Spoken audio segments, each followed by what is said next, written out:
Cayin's RU7 Dongle DAC and headphone amp has just arrived. Now, we've seen previously the very popular RU6, which uses an R2R ladder, for better or for worse, with the sound quality certainly, at least people's enjoyment of the sound was fantastic, even if it doesn't measure fantastically. I've also got in for a review the 1-bit player, the N7, and that, well, I suppose joins Sony in being a 1-bit player. That sounds terrible, doesn't it? Not in that sense. It uses a 1-bit ladder instead of using a conventional DAC chip or an R2R ladder. So, let's have a look what's inside. I don't expect very much to show, but anyway, let's do some nice unboxing sounds. Oh, unboxing fail. Oh well, that's all good. I could have slid it off anyway. We don't need bits of plastic. But it's stuck. It's stuck on. Peel that off later. Anyway, it looks like we're going to have to shake it out. Shake it out good. Never be the same again. Appropriate for the unboxing. I can't repeat this now.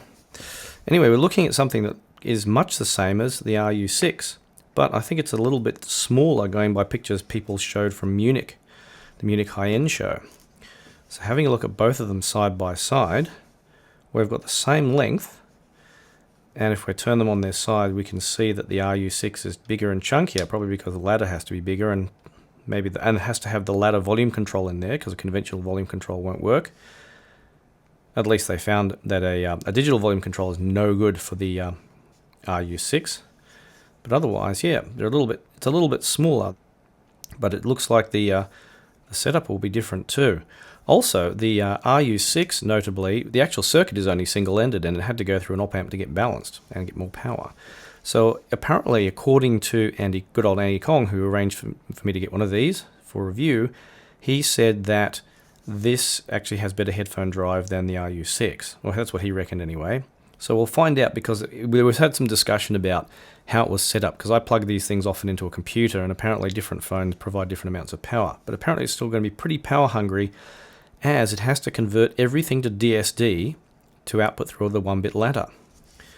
So other than that, the other thing to note is if you're using an iPhone, you have to get either Cayin's, it's called a CSL2C, which has the lightning connector on it, which I actually already had one, which I used with the RU6. But other than that, there's some other companies that make them as well, which might be better quality, at least might change the sound slightly. Oh, anyway, inside the box, we have a similar setup to what I've seen before. We have a case. I had funky orange I got orange for the RU6, thus, and it looks like I'm getting green for the RU7. Thinner as well, but the same kind of deal. I've got the right way around. That would be embarrassing if I put it in the wrong way around. Okay, there we go. So that's set up there. We have some instructions telling us never to be the same again. Oh, and we a high-res audio sticker for those who really want it. I think there's a kind of deal as to get the certification. You have to kind of provide the stickers, but they kindly do not put them on there.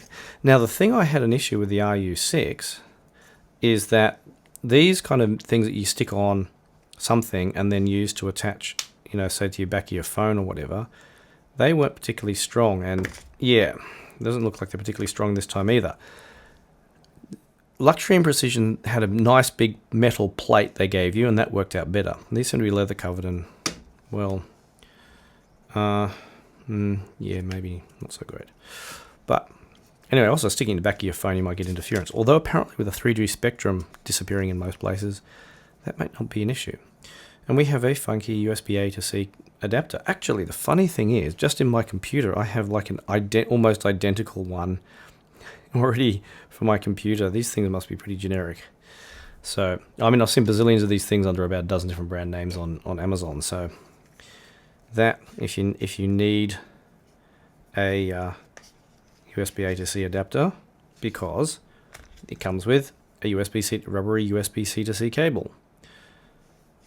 Now, I'm not going to use that because I'm going to use a separate one. Actually, I will use it, but I've already got one out, and I'll compare it to an aftermarket one that uses stock proper USB cable.